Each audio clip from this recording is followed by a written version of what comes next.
Welcome to another live broadcast of Civic Affairs from the ONNtv studios. And we have some exciting news with Civic Affairs. We moved to a new time 2 weeks from now, September 10th, and I have a new co-host, Riley Smith, will be joining me in 2 weeks' time at 7 p.m., Monday, September 10th. So we'll look forward to that. And I welcome back to the show Lisa Viseau-Allen. She's a candidate for Ward 2. Hi, Andy. Welcome back to the show. Thanks for having me. Thank you so much. Safety is a big issue in Ward 2 and will continue to be after October 22nd. Leading concerns of the ward. What would you do differently and how should this be handled going forward? So Andy, that's a great issue to bring up. And really, when you take a look at the main responsibility of council is to, really service and be considerate of the interests of the well-being of the municipality. And when you take a look at well-being, safety is paramount. And it was interesting. It was last week I was at a ratepayers event, and there was quite a few Ward 2 constituents. And crime came up, and just talking to people in Ward 2. And it's very faceted. It's not just any one thing. So the break-ins are definitely an issue. The one really positive was law enforcement is responding. So people call, law enforcement comes. The issue then is that the people that are, getting arrested, doing the break-ins, go in front of, the judge, and then they're released. So it's frustrating for the constituents as to sort of the processes and what's happening.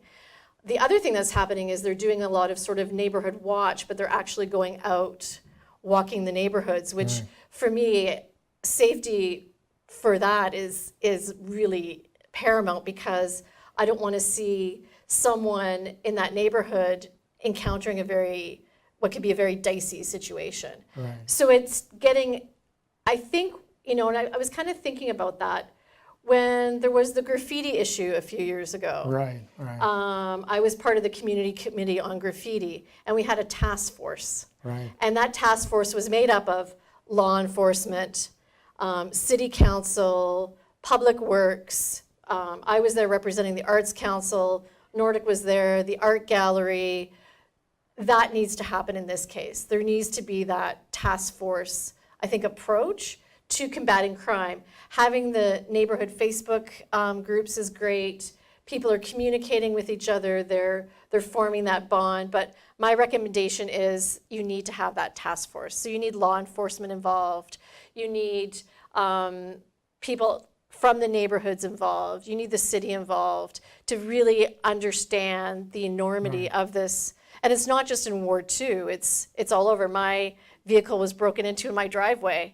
And for my first time ever, I live in Ward 3. So, it's definitely an issue that we need to take a look at, not just from how does city council help, or how does, the mayor and city council help, or is it law enforcement? It's all of us working together. And I think the task force approach is the way to go. The other interesting point too was people from Ward 2 were saying, we know that they're taking goods and they're getting sold elsewhere. So it's like, where is all of that being investigated? Like, what is happening? Is there, there was definitely applaud to our law enforcement. They're responding to situations that are happening in the neighborhood. However, what are the next steps and what's happening to follow through with really trying to combat the issues that we have of safety and the break-ins that are happening? Did the residents of Ward 2, this has been going on for about 6 or 7 months now, did you sense a frustration from them at that ratepayers meeting? There was definitely frustration, and I think not from the response of law enforcement. So, they're doing their job. The frustration was with, the justice system. So they go into court, and if it's insufficient evidence or whatever that might be, then they're back out again. So it was definitely the frustration was with the justice system. So that's why I'm saying, you need that collaborative task force approach, because then you can try to create some change. Maybe the justice system isn't really understanding that they're just going to go back out and recommit. Maybe there's not enough evidence. Like, you know what I mean? Like, so they're definitely not to the point where, you know, they're completely frustrated, and they certainly have an understanding that there's due process.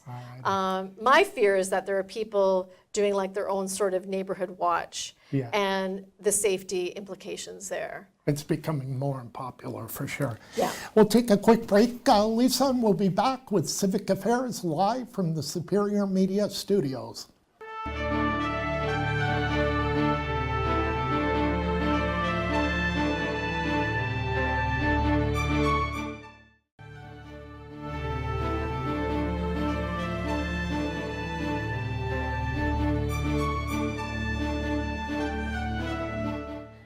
Welcome back to Civic Affairs. We're live from the ONNtv studios. I'm Andy Martens. We're chatting here with the Ward 2 candidate, Lisa Viseau-Allen. And Lisa, you're a grant expert. How would you help City Hall become more successful with the provincial asks of, let's say, I was thinking in particular, the Black Road funding that failed a couple of times. Maybe help them as a team player if you're elected after October 22nd. So there is the Ontario Community Infrastructure Fund, OCIF, which is for rural and northern communities. In Sault Ste. Marie, you can go, you can Google it or go to ontario.ca.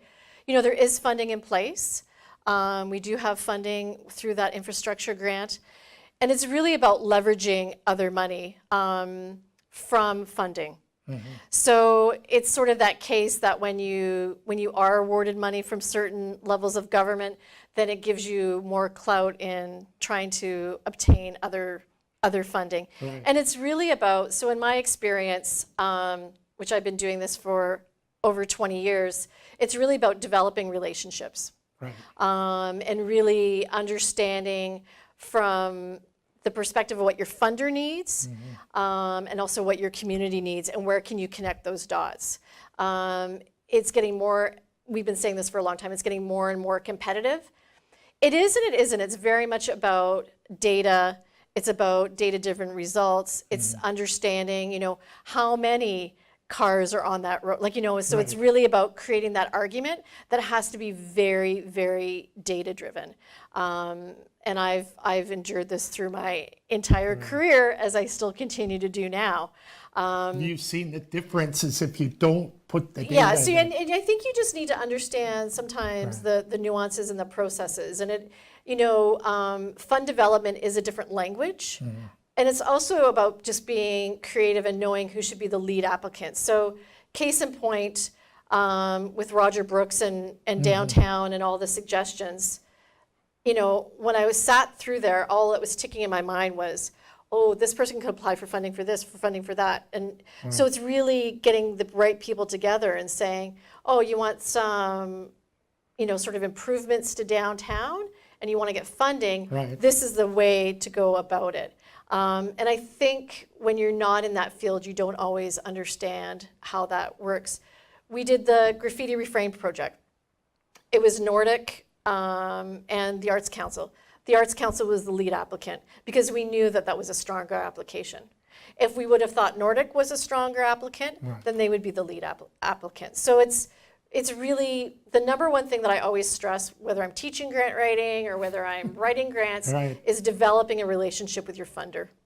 So it's a phone call. It's who do you need to communicate with? Who do you need to go visit? Who do you need to have an appointment with?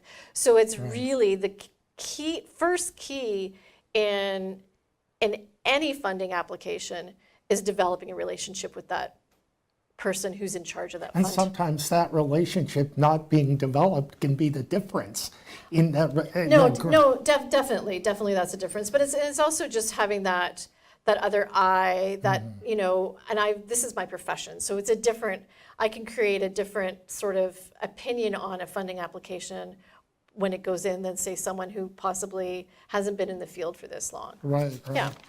Downtown during the next 4 years, since it is now part of Ward 2 going forward after October 22nd, Do we need to make more progress, and security concerns and things are coming up such as that? I think when you take a look at downtowns, and not just Sault Ste. Marie, any community, downtowns are changing.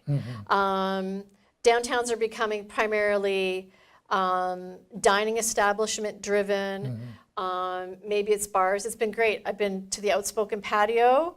It's fabulous. It's great to see people out. You know, it's good to see people supporting local. It's good to see, you know, what's happening with the downtown when they're doing like the street parties, and Lop Lops is out, and J. Carolyn's, and like that's what you want. You want to create that food culture. You want to create that entertainment culture, and that is how downtowns are changing. Because retail has changed. So while we still need those niche retailers, it's also understanding what type of business is going to excel downtown and what do we want. And it's taking a look at other models of other like communities. Where I was living in Colorado, Louisville, which is just outside of Boulder, was called Loserville. So people in Boulder and Denver called it Loserville. So now the main street, there's a few shops, some retail. I would say 85% of it is restaurants. So it's kind of understanding, if we want people to go downtown, what do they want to do and why are they there? And then how can we help business grow and succeed? And really understanding what it is that we need to do there and how are we going to help people get there. Let's do one more question, Lisa. Ward 2 has different audiences in the ward now than you Ward 2. Will you need to adjust your message as you campaign around the ward? I love the fact that Gore Street's included. I love the fact that the soup kitchen in that neighborhood is included. I was part of the Neighborhood Resource Center when it first opened, and that's where we started the graffiti project. I used to bring my therapy dog to the soup kitchen. And still, you know, I wish I had more time to actually go contribute some time there. That neighborhood is extremely valuable. That neighborhood has the capacity to grow, and I am thrilled that it's part of Ward 2. It's always had a place in my heart. I really think that that community pulls together. Neighbors are neighbors, they support each other. And just seeing the transformation from doing, Jess Bolduc did the flower bomb, and we had the graffiti, and we've got Andrea in the art gallery, all of those things. And I've done events at all of those places. I think it's amazing that we can now take it all part of Ward 2. And it doesn't matter, like everyone is different. Like my neighbor that lives across the street from me is different from me and their needs. So I think rather than trying to sort of put people into these little silos, like, oh, you live on Simpson Street, so you must need this, whereas someone who lives on Albert Street needs this. No, we all live in the same community and we're all very different. And I'm very excited that those neighborhoods are in Ward 2. It's a really important piece of it, isn't it? It's our history. It's who we are. I mean, every neighborhood is as valuable as every other neighborhood. And I think it's just giving people the tools and the ideas and giving them the supports to succeed. And I'm very hopeful, and I'm back. And that's why I'm back, because I know that Sault Ste. Marie will do well. Well, I'm thrilled you were in the show again, Thanks, and Andy. you're always an exciting guest, and we'll see you on the show before the election on Thank you very October 22nd. October 22nd. It's coming fast. Mark it on your calendars. All right, we'll take a quick break, and Winona Hutchinson, candidate for Ward 3, will join us next. We'll be right back.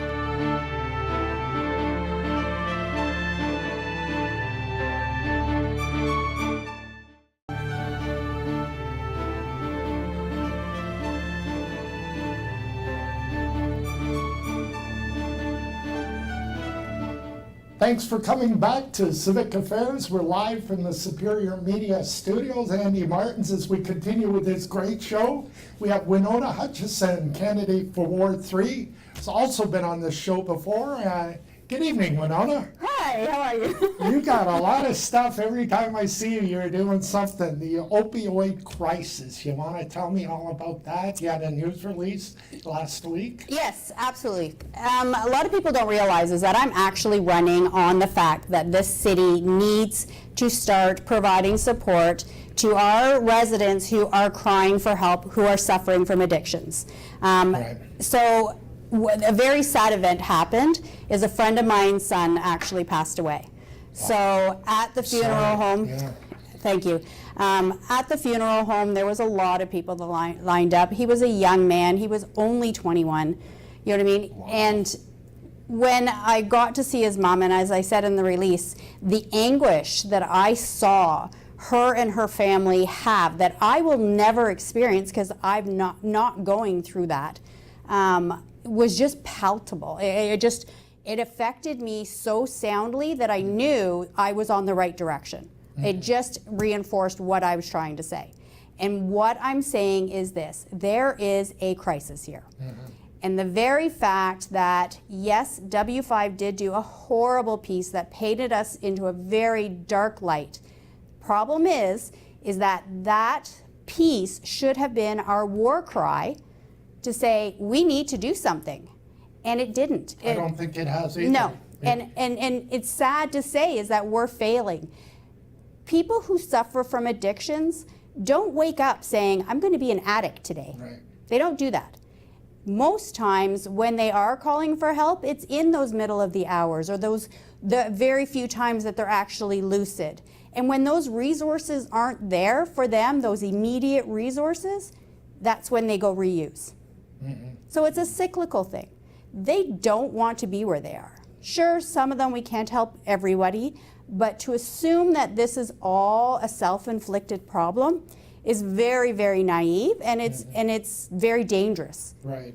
Because a lot of people who are addicts could be innocent victims, as I like to call them. They're victims of overprescription. They got hooked on painkillers due to a car accident. Who knows? But those are innocent victims who are now caught in the grasp of addictions. Right.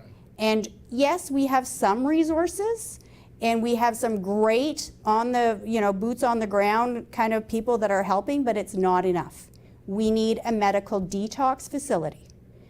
Sioux Area Hospital did apply for capital funding, Right. but that was actually as a result from my friend's son, Aaron.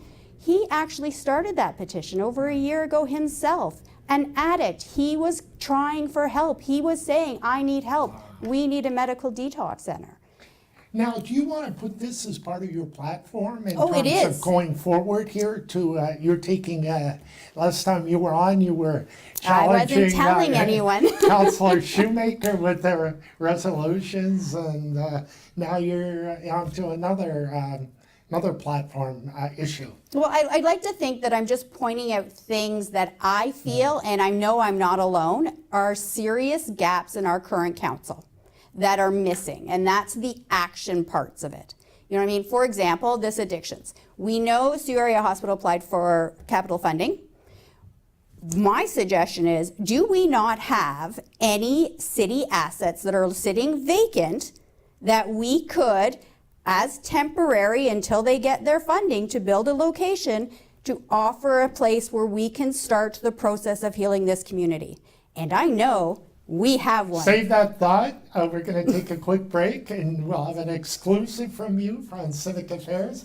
We'll be right back with Winona Hutchinson on Civic Affairs, live from ONNtv Studios.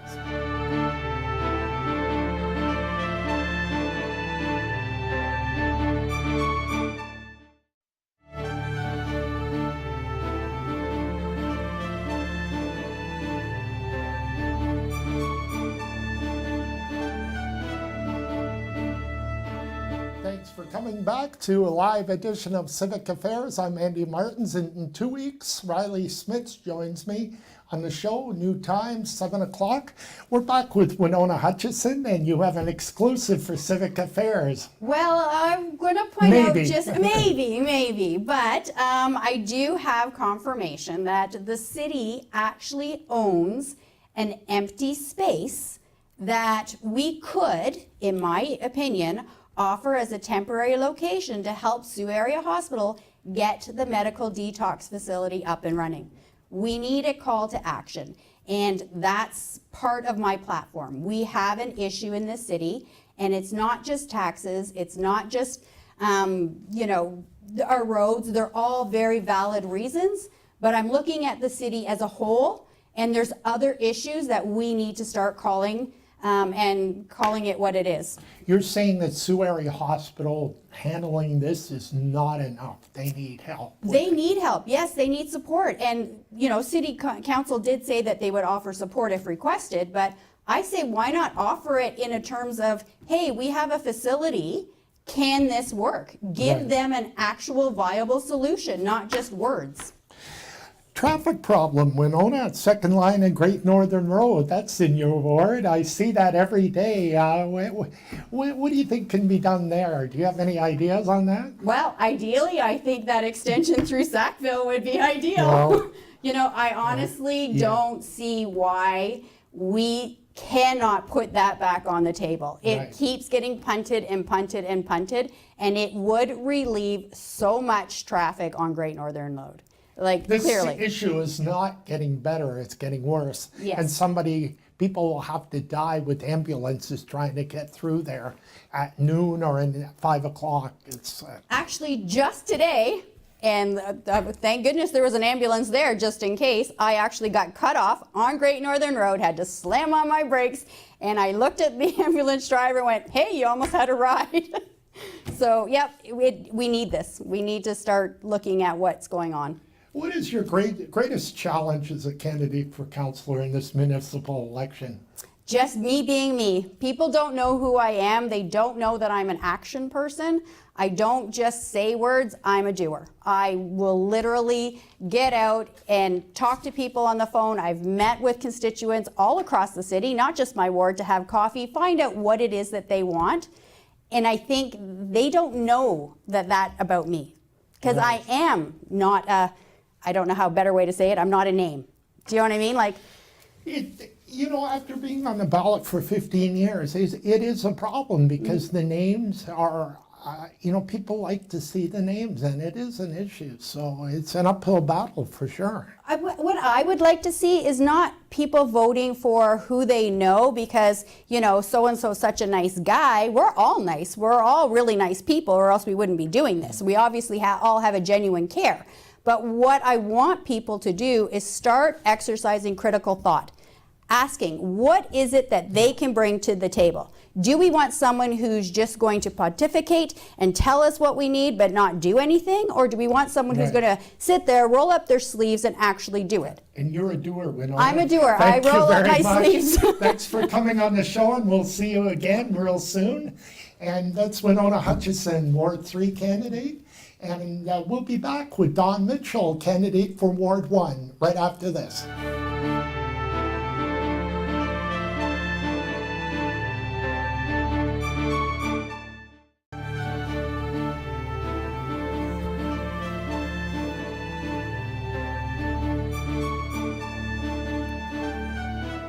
Thanks for coming back to Civic Affairs, live from the Superior Media Studios. I'm Andy Martens, and if you're a lover of municipal politics, we've got a lot more show for you, and I'd like to welcome back to the show Don Mitchell, candidate in Ward 1, my ward. Thank you, Andy. Welcome Okay. back to the show, Don. Good. Thank you very much. Please. The comments, I'd like to get some comments of this recent steel plant deal on how you feel about it, and as we go forward into the campaign for the municipal election heating up to October 22nd. Okay. First of all, I'm pleased that there is what they call a so-called deal. Number one, it's not a deal till it's finalized. Right. Okay. Show me the check and it's a deal. Okay. Right. But Show me the money. But show me the money. Show me the check. I want to see the money. But I guess I have a little difficulty. I think it's great. I think we made resolutions and things, but I'm not sure I would have made some of the same decisions that were made. I have great difficulty. We're omitting a couple of things. Number one, the pension plan issue of being underfunded and unfunded since 2014 or some proximity to that, and short funded into the hundreds of millions of dollars. That hasn't been settled. That has to be settled, Andy. Right. So, is it settled? Yeah, we'll see what happens. That's the decision with the Ontario government. Secondly, I have great difficulty with the hooray, and this is a wonderful deal, when a company, a New York finance companies, okay, are the owners of the steel plant. Everybody has to understand that. Since 2015, This company has been owned or operated by the dip lenders, debtor in possession, and they're financial companies out of New York. These companies made $700 million approximately Right. over 28 months. Wow. Why are we giving them some special deals? I mean, why are we having to cow down to them? They've made millions upon millions of dollars. And they're buying the steel plant at next to nothing after being paid for by these millions that they've taken into account. So do I think it's a good thing that we're getting close to a conclusion? Absolutely. Do I think it's a good thing that our union members were wise enough to hold out and get a good deal for their members? Absolutely. But now we've got to make sure that the pensioners, there are 3,000 employees working, but there's 6,000 to 7,000 or 8,000 pensioners. There's still not a clear deal on that. There's still not a clear deal yet. Yeah. Okay, so let's get that settled. So this company in British Columbia, are they in fact these guys from New York in all reality, or who's the new owners? The New York companies are the owners. They've switched from the right pocket to the left pocket. They're wearing the same pair of pants. Right. They've just changed horses because they can't buy this and operate this plant under their finance companies. They have to form a company. Right. So there's no change in the people behind the company. Peter to pay Paul, basically. In a sense. Yeah, they have. Okay. Don, why is it so critical that this city take a change in direction after October 22nd? We really don't have time to waste, do we? No, we don't have time to waste. I think that's the key answer, Andy. You know, when you're talking a different change, we have studied changes to death here in Sault Ste. Marie. We've had the RAPID study. We've had the BEC study. We had the Community Action Committee is the latest one that's just done. And if you look at the findings, the basic findings of all of these reports, every time they tell you the same thing, over and over and over again.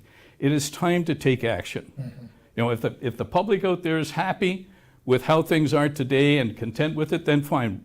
Vote back in the people that were there, because you're going to get the same old. If you want good, positive change, you have to change some of the people. I believe I bring a business community look at this operation. The city is a major corporation. It's a business. And I don't think we've made enough good business decisions to move it forward. And it's time to move forward. No time to study. No more consultants or cut back on consultants. We have enough positive things that we can do with this city now. Cut the red tape. All right, Don, we'll take a break. This gentleman is certainly a contender in Ward 1.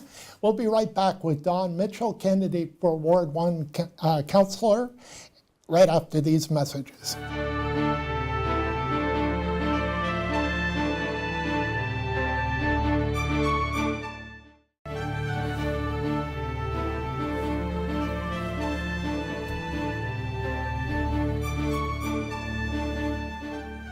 Thanks for coming back. We're live from the ONNtv studios. Andy Martens with Don Mitchell, the candidate for Ward 1. And Don, we've heard about out-migration for the last 40 or 50 years. Can it really be stopped, or we certainly haven't done a good job with this issue? Look, if you put your mind to it, you can do anything. Are there solutions out there? Yeah, absolutely. You know, the solution, let's start with it. I can tell you equivalently that we have jobs, major jobs, good jobs, waiting for people to fill them here in Sault Ste. Marie. We keep hearing there's nothing for the youth. That's wrong. Okay, what we have to do is start to educate the people on the types of jobs that are available, and the young people have to be willing to look at those jobs. Giving you an example, I think the steel plant, as we move forward, we're probably looking at 600 jobs in the next 2 or 3 years. Mm-hmm. There's a company out at the airport that's looking and can't find enough employees. I've met with the president of the university and the COO of the steel plant, talked with them, and we have to do programs at the university and the college that will lead to immediate jobs here when they're finished. And there are those possibilities. We have to have the college and the university are starting to look at how they fit into the picture and make courses available to the young people so that they walk into immediate jobs here in the community. Right. And there are, okay? There's a difficulty getting a number of people placed in this city. So can we stop out migration? Yes. That probably leads to our next question. Tell me how Sault Ste. Marie would look like if we were truly open for business. We would maybe have a better chance at stopping out migration. I think we would. How would it look better? I think there's so many ways that it would look better. Number one, we have to remember 82% of all of the jobs come from within the community itself. We have to realize that the people here in Sault Ste. Marie will build job availability if given the chance. What both the provincial government, the federal government, and the municipal government is there to do is to give you the infrastructure that helps us build the jobs. The right conditions. The right conditions to do it. You have to nurture it. If you've got a plant, you feed it fertilizer, you feed it the right things so that it'll grow and mature and do that. That's what the city has to do for its businesses. Business will drive business. You know, you would find a community that's welcoming and assists people. This community, when they are looking to build, for example, there's construction going down on 2 or 3 businesses that there could be 50, 60 jobs in each one of these businesses, but they are having trouble walking through all of the red tape that's put in front of them. And it's not necessarily by the councillors or the mayor, I'll give them that, but it's the mayor's and councillors' responsibility to say to city staff, look, we need these jobs, we need these things done. We don't want to give away the house, but we have to get it done. You know, they have to influence. The other thing we have to do is proper taxes, both as residential, both as commercial and industrial, so that it's appealing to people to come here and live. The jobs will follow if we give our own businesses that are here. 82% of all businesses grow from within. You would find a community that works to encourage visitors and tourism far more than we do. We have to be welcoming to those. I think we've done a good job. I think we can do a better job. You find a community with far more positive attitude. Andy, we've lost that attitude. Yeah, we have. Can we make it happen? Yes. Are we prepared to really do that? I'm not too sure. But if we take that positive attitude, I think it is so important. And we'll have found that working together for common goals is the way to do it. Working with the university, working with the college, working with the EDC, working with the Innovation Center, working with the Chamber of Commerce. You can't do it separately. There's that old saying, okay? It takes a village to raise a child. It takes a community to grow its economy. The whole community. Teamwork, Not city council. Don, I appreciate you coming in again, and good luck, and we'll have you on again before October 22nd. That's Don Mitchell, candidate for Ward 1, councillor in this election as it heats up going into September. We'll be right back with Rory Ring.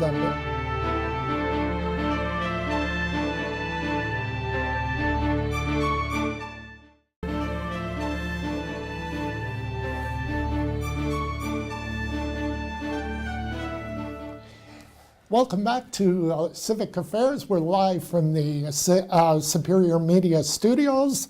For one more guest, and I welcome back Rory Ring, the candidate for mayor. Thanks for coming back on the show, Rory. Thanks for the invitation. No problem. The steel plant deal, or so-called deal, it hasn't been finalized yet. It was a bit of a good and bad there. Do you want to outline briefly what your thoughts were of the deal that was promoted last week? Yeah, sure. I mean, a lot of it has been in the media about, two sort of differing approaches to this. And certainly when I take a look at the transaction and the numbers, I fall back on a lot of my experience as a commercial lender, a commercial banker, in dealing with capitalization of industrial plants, municipalities, and even small business. So when I take a look at this, I take it from the viewpoint that the citizens of Sault Ste. Marie lent $36 million of tax money to Algoma to continue on doing business. And as a lender, I would expect that money to be paid back to me in full with interest. So when I take a look at how this deal was constructed, I really feel that the citizens were shortchanged by the negotiation of the final payment. So, we can talk about how you slice the different numbers one way or another. You can make a story, tell whatever it wants to do. But at the end of the day, The citizens of Sault Ste. Marie lent Algoma $36 million.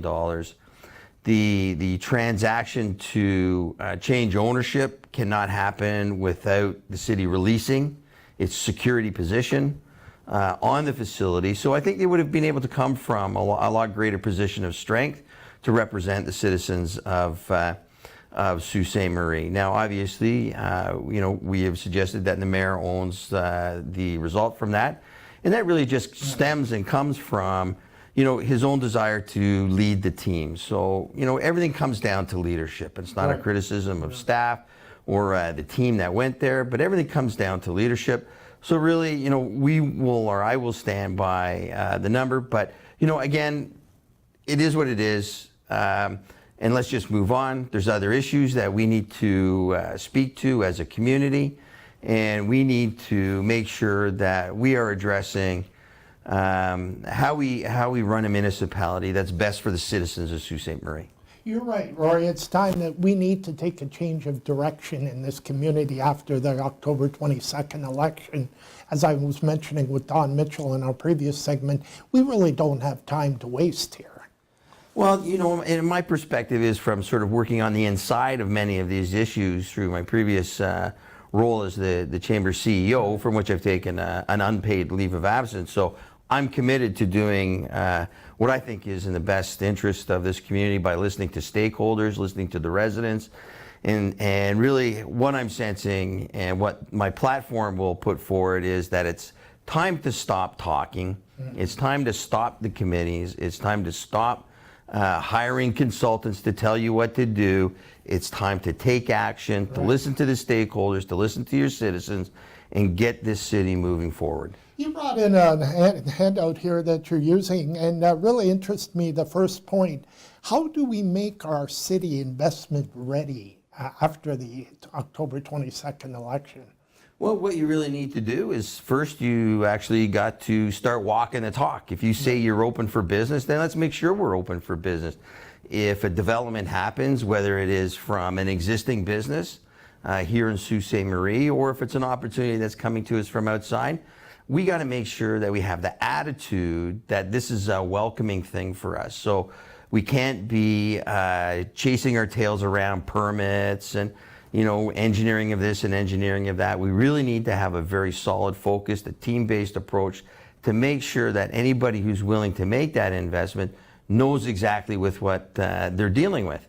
And whether it's permitting, services, workforce, tax rates, all those things need to be bundled into a package that says, hey, come to our city, invest in our city, whether it's internal, external, and we're going to make it happen.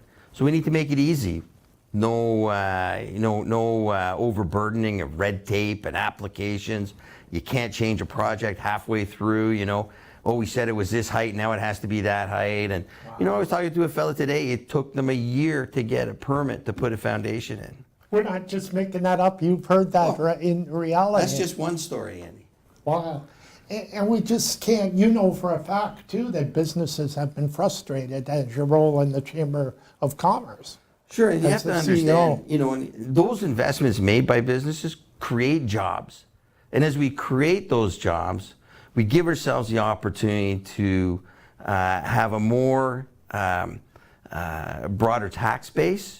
We have greater earnings in our community. People spend more money. They invest money in homes and supporting local sports teams and being coaches. So we need the investment. We need this investment to happen, and we can't just put it on the back burner and say we'll get to it when we'll get to it. We need it to happen today. Exactly. That's Rory Ring, and he's running for mayor. We'll be back right after this break. We'll take a break and come back with the second segment with Rory.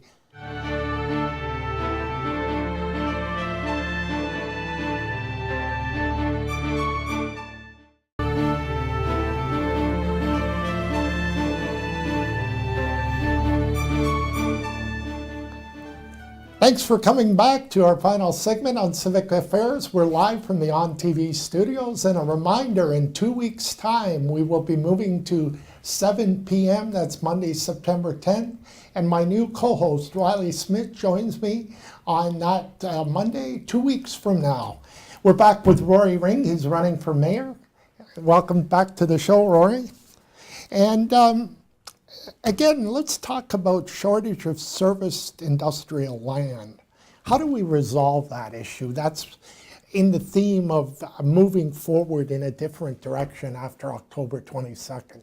Yeah, absolutely. And part of this is working with the stakeholders in the community, and that's not just, industry in itself, but, working with even the hospital to create a health campus, that in itself is a type of, say, industrial land area, if you like, or or we work with Algoma and the port to create opportunities such as Noront. But serviced industrial land really means that we need to identify within the city or external to the city proper on the outskirts of the city, an area where we can have the services that industry needs to locate and grow. And that's power, serviceable water. All those infrastructures could be rail, could be road, could be closer to the airport. The airport is really a perfect example of what a private not-for-profit organization can do to grow if it's properly infrastructured, right? So you've got, JD Aero there, you've got the flight school there, you've got, the potential to put an airplane paint facility there, but it has all the infrastructure in place. So the city needs to work with the Economic Development Corporation to identify the needs of industry and then make sure that we have an identified area. It's almost like an industrial park, if you like. So, similar to a Bellevue, this is just for industry and commerce. And everything's kind of ready to go and the infrastructure is there. So we need to identify that, and we need to make sure that we have plans that are ready and executable, so that if somebody comes, they can take those off the shelf and say, hey, let's make a few adjustments to service exactly what you need. And that will help expedite the whole development process because it's ready to go. You mentioned JD Aero. I think they were an integral part of us even getting Porter Airlines, because Porter was servicing their planes here before the Soo even was able to have Porter prior to May 2011. Absolutely, and that's part of understanding the nature of business and how it needs to co-locate to those service providers that can best give them a model that generates a specific return on investment. And we as a community have to understand that this is an investment and there is an expected return on that investment. And while business starts to seek that out, they create jobs, they create prosperity for a community, they give back to a community, whether that's through donations to not-for-profit and charitable organizations, or sponsoring facilities, or sponsoring hockey teams and ringette and ballet and all those type of things that a community needs to be a whole community, a healthy community. If you're mayor-elect on October 23rd, Rory, how would you fast-track new development to this city? Well, I think the first thing you need to do is to develop, what I would call a transformational task force that takes a look at the existing bylaws, that regime, what that process is, and then begin to measure, what the experience is from the very beginning of your first inquiry to the execution and ribbon cutting, say, of a new development. And we have to understand what that looks like and how we can expedite that process, because, in today's world, the world moves fast. Right. And if we're at sleep of the wheel, then everybody is going by us. You use the analogy of the motorboat passing by Yeah, the power boats, we can't be sitting on the shore. We need to be in the boat with the twin V8s, right? Exactly. Would that fast-tracking new development, if you're elected mayor, would that have Rory Ring going to Ottawa and Toronto and places in Europe promoting Sault Ste. Marie? Would that look like that as well? We certainly have to promote Sault Ste. Marie, and that's, I'm not talking about obviously being irresponsible and jet setting with the taxpayers' money, but you got to sell the area, and even though you have technology today where you can foster a lot of these relationships, you need to do the face-to-face, right?